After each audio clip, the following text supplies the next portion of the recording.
Hi everyone, so I'm going to share with you all how I utilized my month-long winter break as a graduate student. Now at the end of fall semester of 2021, I was mentally exhausted from my very intensive study routine, from my final exams, from my teaching assistantship, from just in general keeping myself well fed and healthy and warm over the fall, making my own meals, doing my own laundry, etc, etc, and I really needed a break.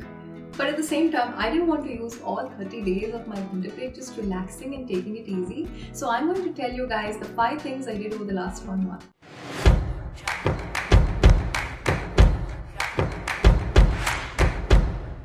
The first thing I did was travel as soon as my semester ended. I traveled from cold and snow-ridden Ithaca, New York to a bright and sunny Los Angeles, California to spend time with family and friends, of course. Now at this point, COVID cases are increasing by the day and it's important to take precautionary measures. But this is the first time I was in LA and I really wanted to see the city.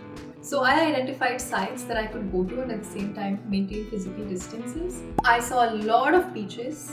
I saw a lot of Christmas trees and I saw some beautiful landscapes and vineyards at the outskirts of the city.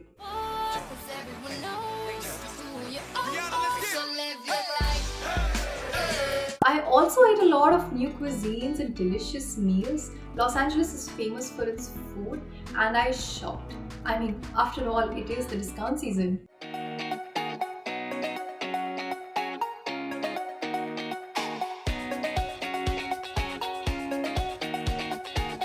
So the next thing that I did was to, look back into the last semester and to reflect on all of my learnings. Because what tends to happen with me at the end of every academic year once I'm done with my final exams is I forget everything that I learned. And I wanted to avoid that this time. So I sat and spent some time to reflect on all of my notes from the classes last semester, to consolidate all of my learnings and to also draw connections between the different courses that I took. And I felt that this was very useful, to kind of make sure my brain holds on to everything I learned. The next thing I did, which is number 4, is preparing for the coming months. Now I plan on working over the next semester as well as to do a summer internship. And as a student with an F1 visa, I get to work for 20 hours on campus jobs during the semester. Now my university has its own portal where potential employers upload the details, responsibilities and wages, for students to get a sense of the jobs that they're applying for.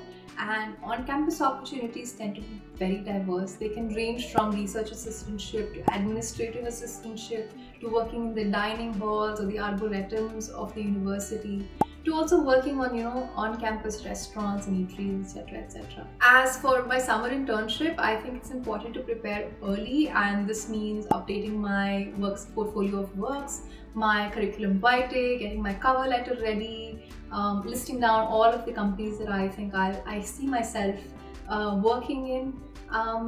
And all that's left for me to do now is to send in my applications over the next month. Now I made use of university resources that are made available through the student center to make sure that the documents that I'm working on, my cover letter, etc, are up to employment and industry standards. Last but not the least is preparing for the next semester of studies.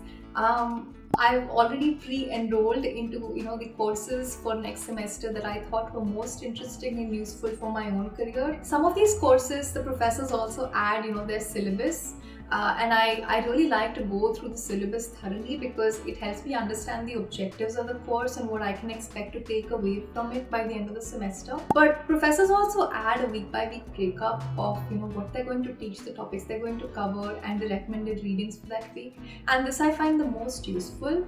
I feel well prepared at this point. I know what textbooks are required for me for next semester, and I know what papers I need to be completely that I need to read basically for the next semester. I'm really looking forward now to going back to the campus and getting back to the grind. I feel like I've made sure that there's space for both rejuvenation and relaxation over this break, and at the same time I've been extremely productive, and I'm very grateful to have had the bandwidth to be able to manage both. And I really hope that this helps you guys also plan your breaks effectively, and I wish you all the best of luck.